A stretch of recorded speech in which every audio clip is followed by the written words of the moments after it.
बात को नहीं माना तो समय प्रेमियों ऐसा आ रहा है। देखो आपने देखा आदमी इंसान अपने ही कर्मों से गिरता है और अपने ही कर्मों से ऊपर उठता है। यानी रत्नाकर एक बहुत बड़े डकैत थे। डकैत जब वो रोजाना कोई रास्ते से निकलता था, जंगल में चौराहे पर जाकर बैठ जाते थे और जब कोई रास्ते से निकलता तो पहले मारपीट करते और जब सारा सामान छीन लेते। एक दिन प्रेमियों क्या हुआ, अचानक एक महात्मा आ गए। जब महात्मा आ गए, रत्नाकर से चौराहे पर भेंट हुई। रत्नाकर ने महात्मा को पकड़ लिया। महात्मा जी ने कहा, अरे भैया जो सामान है ले लो। महात्मा बोले, सामान है इसको ले लो भैया। रत्नाकर ने कहा, नहीं, मेरा असूल है, पहले मैं मारपीट करता हूँ, पहले खून निकालता हूँ और जब तक खून नहीं निकलता है तब तक मैं किसी का सामान नहीं छीनता हूँ। पहले मारपीट करूंगा बाबा और जब तुम्हारा सामान। तो महात्मा ने कहा, अरे भैया एक बात तुम मेरी सुनते हो कि बताओ क्या बात है। कि मैं तुमसे ये पूछना चाहता हूँ, जो तुम इतने अत्याचार की हत्या कर्म कर रहे हो, लूटपाट कर रहे हो, कभी तुमने तुम्हारे परिवार से पूछा कि जो मैं हत्या कर्म कर रहा हूँ, लूटपाट कर रहा हूँ, इसमें तुम्हारा परिवार शामिल है या नहीं है? जो तुम पाप कर्म कर रहे हो तुमने तुम्हारे परिवार से नहीं पूछा? कि मैंने नहीं पूछा। कि जाओ आज पूछ के आओ। तो रत्नाकर कहने लगा, अरे बाबा मैं जानता हूँ तू मुझे बातों में लगा रहा है और मैं घर पूछने जाऊं और तू वहां से निकल जाए। तो महात्मा ने कहा, अरे बच्चा ये बात नहीं है, ये हमारा दुपट्टा लो और हमारे दोनों हाथ पीछे को करके इस पेड़ से बांध जाओ और तुम घर वालों से पूछ के आओ जो हम ये पाप कर्म कर रहे हैं इसमें शामिल हो या नहीं हो। तब रत्नाकर ने महात्मा को पेड़ से पीछे को हाथ करके दुपट्टे से बांध दिया। बांध करके घर पहुंचा और घर पहुंच के कुंडी खटखटाई। जब कुंडी खटखटाई उनकी पत्नी आई कि पतिदेव आ गए, माँ बाप को बच्चों को खाने को ले आए। जब दरवाजा खोला तो रत्नाकर खाली हाथ खड़े हुए थे। प्रेमियों जब खाली हाथ खड़े तो पत्नी गुस्से में आ गई, बोली, क्या माँ बाप भूखे चिल्ला रहे हैं, सास ससुर बच्चे भूखे चिल्ला रहे हैं, तुम खाली हाथ आ गए, क्यों आए? तुम वहीं मर जाते जंगल में जब तुमको कुछ नहीं मिला। क्यों तुमने शादी की, क्यों तुमने बच्चे पैदा किए, क्यों कोई सामान नहीं लाए? तो रत्नाकर ने कहा, अरे सुनो तो सही, मैं तुमसे ये पूछने आया हूँ कि जो मैं ये पाप कर्म हत्या कर्म कर रहा हूँ, ये जीव जंतु जानवर इंसान मार रहा हूँ, लूटपाट कर रहा हूँ, हत्या कर्म कर रहा हूँ, चोरी डकैती कर रहा हूँ, झूठ बोल रहा हूँ, रिश्वत ले रहा हूँ, व्यभिचार कर रहा हूँ, धोखा दे रहा हूँ, जो अनैतिक कार्य कर रहा हूँ, क्या तुम इनमें शामिल हो या नहीं हो? यह जवाब मुझको बताओ। तब उनकी पत्नी ने कहा, पतिदेव हम इस कर्म में तुम्हारे में शामिल नहीं है। तुमने जिस समय 7 भामर डाली थी, तुमने प्रण किया था 4 भामरों पर, मैं तुम्हारे दुख सुख में साथ दूंगा, मैं तुम्हारा भरण पोषण करूंगा, मैं तुम्हें कदापि भूखी नहीं रहने दूंगा। तो पतिदेव हम तुम्हारे इस कार्य में शामिल नहीं है।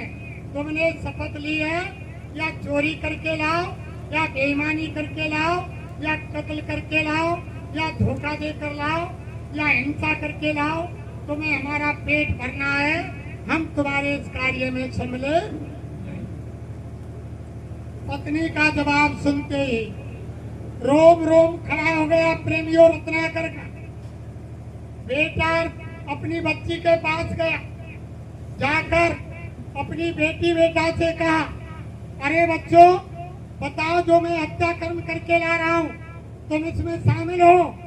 बेटा बेटी ने कहा, पिताजी हम शामिल कदापि नहीं है, तुमने हमको पैदा किया है, तुम हमारी यानी देखभाल करो, परवरिश करो। जब हम बड़े हो जाएंगे, अपने पैरों पर खड़े हो जाएंगे, हमारा शादी विवाह हो जाएगा, तब हम कमाई करके जब तुम बुजुर्ग हो जाएंगे अब तुमको हमको पालन पोषण करना है। जब तुम बुजुर्ग हो जाओगे हम तुम्हारा पालन पोषण करेंगे। ये तो तुम उधार दे रहे हो। जब तुम उधार दे दोगे हम तुम्हारा बाद में चुका देंगे। इस कार्य में हम शामिल।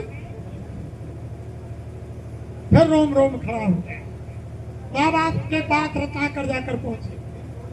अरे पिता माँ, जो मैं ये दुष्कर्म कर रहा हूँ, रोज तुम्हारे पेट की खातिर इंसानों की, जीव जंतुओं की कत्ल करता हूँ, लूट मार करता हूँ, धोखा देता हूँ, बेईमानी करता हूँ, क्या तुम इसमें शामिल हो? माँ बाप ने कहा कि बेटा हम क्यों शामिल है? हमने तुमको पाल दिया, पोस दिया, पैदा कर दिया, इतना बड़ा कर दिया, तुम्हारा शादी विवाह कर दिया, तुम्हारे बच्चे हो गए, अब हम बुजुर्ग हो गए, तुमको हमारी देखभाल करनी है, लालन पालन करना है। तुम डकैती कर लाओ, जीव मार के लाओ, कैसे भी लाओ, तुम्हें हमारा पेट बनना है। बेटा रत्नाकर, हम इसमें शामिल नहीं है। रत्नाकर के पैरों तले धरती निकल गई। प्रेमियों, नंगे पांव उसी समय दौड़ करके जंगल में रत्नाकर आए, आकर के महात्मा के पैरों में गिर गए। यानी वो दुपट्टा खोला, हाथ खोल के पैरों में गिर गए। हे मालिक, हे दाता दयालु, हे समृद्ध महापुरुष, तुमने मेरी आंखें खोल दी। आज तक मैं बड़ा अच्छा कर्म करता रहा। मैंने बेरहमी से जीव जंतु और इंसान को मारा और लूटपाट की, चोरी डकैती की। आज तुमने मेरी आंखें खोल दी। अब मैं क्या करूं?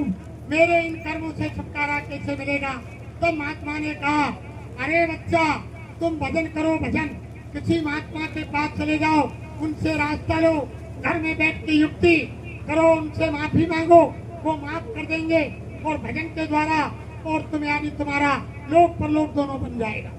तो रत्नाकर ने कहा कि महाराज, अब तुमसे अच्छा महात्मा कहाँ मिलेगा? तुम ही मेरे गुरु हो, तुम ही मेरे समृद्ध दाता हो, तुम ही सतगुरु दाता दयालु हो। पैरों में पड़ गए, हे मालिक दया करके तुम ही रास्ता बताओ। तब रत्नाकर को बैठाला, महात्मा ने सत्संग सुनाया। सत्संग सुनाने के बाद दृष्टि डाली और 5 नाम का मंत्र दिया। तब रत्नाकर भजन करने लग गया। तब रामायण में गोसाई महाराज ने लिख दिया कि उल्टे नाम जपे जग जाना और वाल्मीकि भय ब्रह्म समान। यानी रत्नाकर नाम था, वाल्मीकि बन गए। यानी हत्या कर्म, चोरी डकैती, कत्ल के कर्म से, संसार से उलटकर, मोह माया को छोड़ करके रत्नाकर महात्मा से रास्ता लेकर के भगवान का भजन करने लग गए, वाल्मीकि बन गए।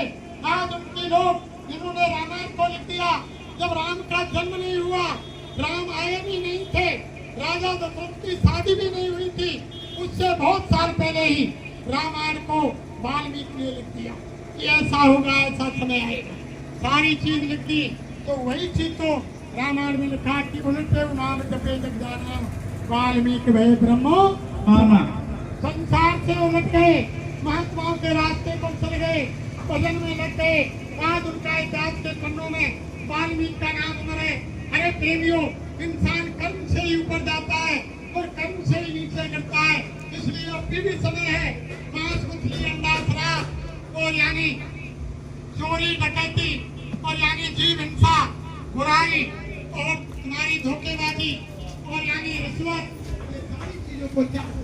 अभी भी समय है और महात्माओं के वचन मान के भगवान के भजन में लग जाओ। उस समय, खराब समय में साथ नहीं देगा। कहा कि बच्चे को भगवान का भजन कोई नाम तुम्हारा का काम करेगा, उस समय कोई चीज तुम्हारे काम आने वाली। इसलिए प्रेमियों, अगर आपको खराब समय से बचना है,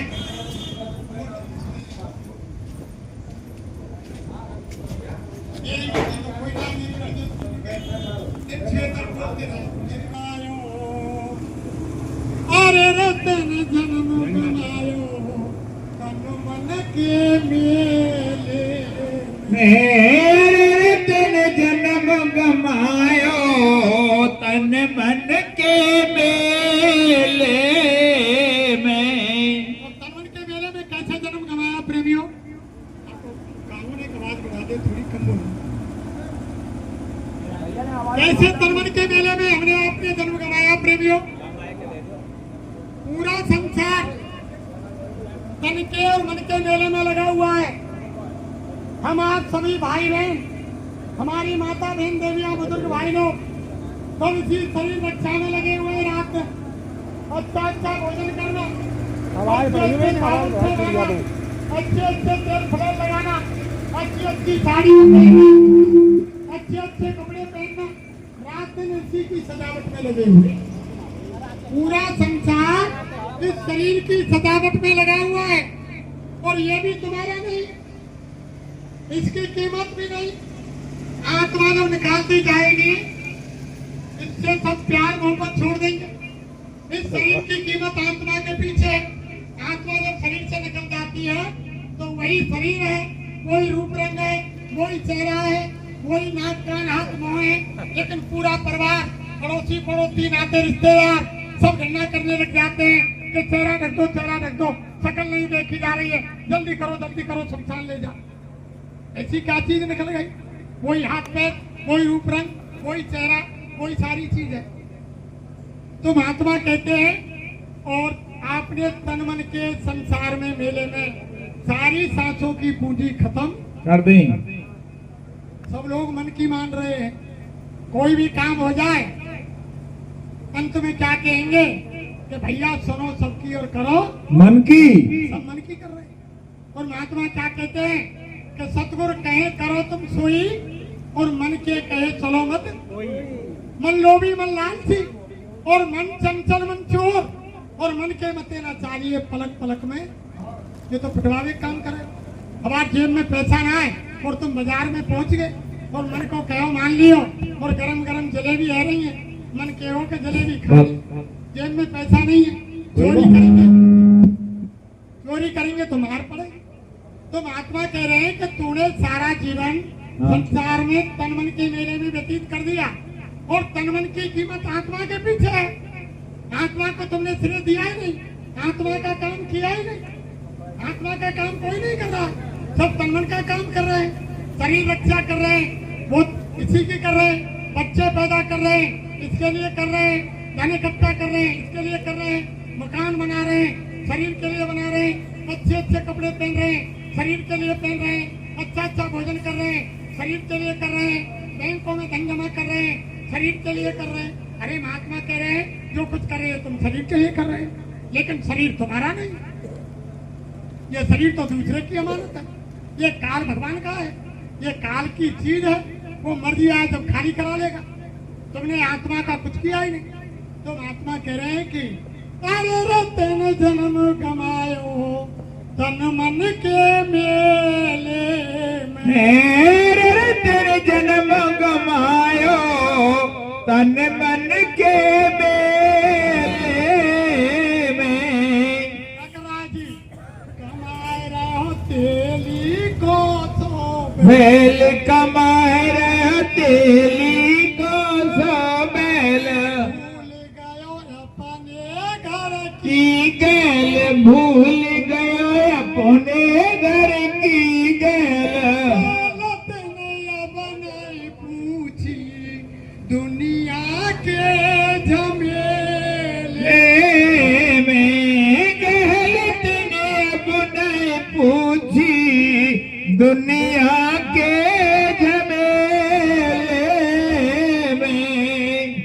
रतन जन्म गमायो तन मन के मेले में। रतन जन्म गमायो तन मन के मेले में। इंसान इस शरीर के लिए कैसे कमा रहा है? जैसे आपने देखा होगा बुजुर्गों ने, जैसे तेली की घानी हुई ना, पहले तेल पे रहे, ये स्पेलर मिल तो अब चलिए। तो रात दिनावा तेली के बैल जब जुड़ जावा कोलू में, तो बाहर गाँव ना देखा हुआ ने बूढ़े बड़े कैसे कह दे कि तेली के बैल का मतलब सैलन थे। रात दिन बाई में चलते रहो, सुबह को जुड़ो, शाम को खुल जाओ, फिर रात भर बैठे रहो, फिर जुड़ जाओ। भाई कोई मतलब नहीं गाँव ना देखो। बहुत से भाई बहनों ने संसार में रहते हुए ये मालूम नहीं है कि ये मनुष्य शरीर भगवान के भजन के लिए दिया है, ये विशेष काम के लिए दिया है। बहुत से भाई बहनों का तो यही काम है, सुबह जगे, नाश्ता किया, दुकान दफ्तर खेती के काम में चले गए, फिर शाम को आए, फिर भोजन करो, फिर सो गए, फिर काम में लग गए। उन्हें कोई मालूम नहीं कि मनुष्य शरीर भगवान के भजन के लिए के कमाए रहो तेली को सो बैल भूल गो अपने घर की। गैल ये हमारा घर नहीं है, जहाँ घर जिस घर से हम आए हैं उस घर का रास्ता भूल गए। और घर का रास्ता हमने क्यों नहीं पूछा? हमारे 4 बेटा है, 2 बेटा है, कि एक बेटा को प्लॉट तो मथुरा में बनी दो और दूसरे बेटा को और चाहिए, एक बच्ची की शादी हो गई, दूसरे की होनी चाहिए, एक बेटा को ट्यूबवेल लग गो, दूसरे को लगना चाहिए, एक को गाड़ी दबा दी, दूसरे की गाड़ी पर इंतजाम होना चाहिए।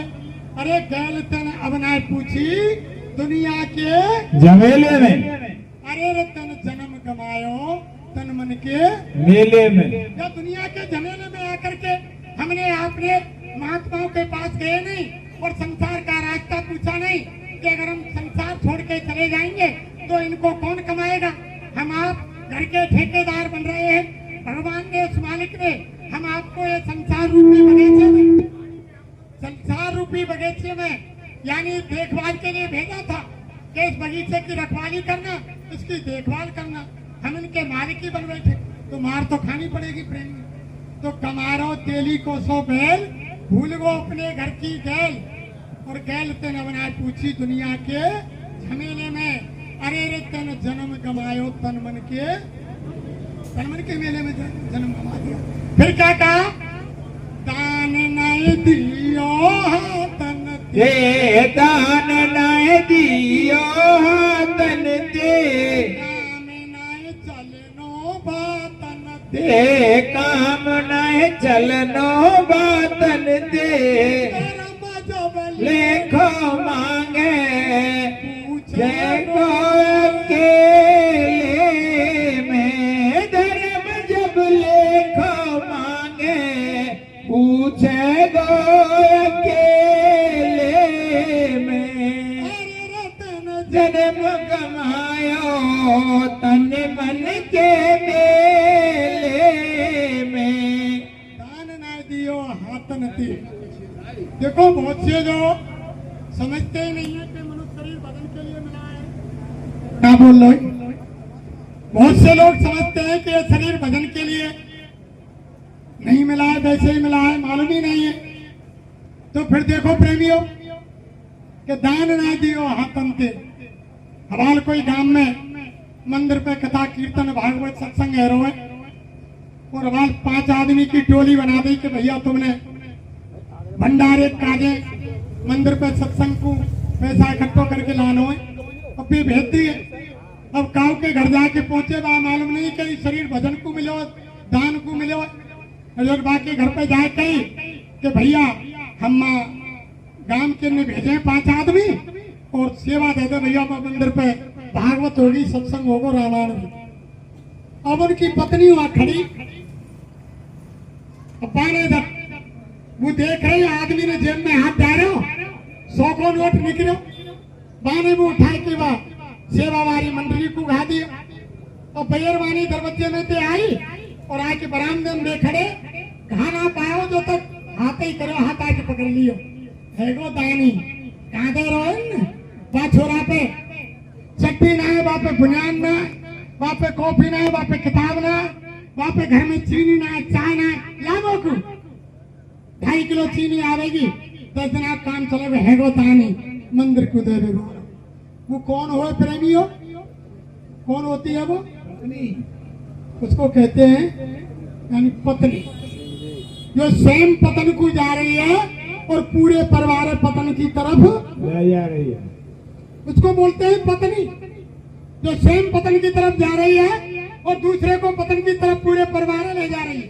और एक होती है धर्म पत्नी, वही मंडली जैसे हमारे भैया दिगंबर है, इनके द्वार पे जाके पहुंच गई।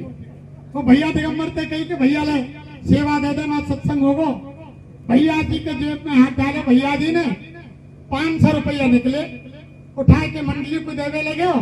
इनकी धर्मपत्नी आ गई, हाथ पकड़ लियो, रुको जी मन की क्या बात है?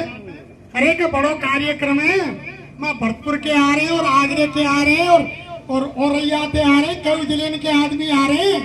यहाँ पे काम ना चल लो तो क्या करूं? कि तू कर दे तो कुछ कर लो। अब इनकी धर्म पत्नी घर के अंदर गई और 1500 रुपया मिलाए और बल्कि 16 से मिलाए और 2100 रुपया करके मंडली को कि ले जाओ भैया प्यारे सत्संग हम दो। वो कौन है? धर्म, जो खुद धर्म की तरफ जा रही है और पूरे परिवार धर्म की तरफ। तब इसमें क्या है? दान नहीं दियो तन ते, दान नहीं दियो तन ते, काम नहीं चलनो बातन ते, काम नहीं चलनो बातन ते। बातन ते कैसे काम नहीं?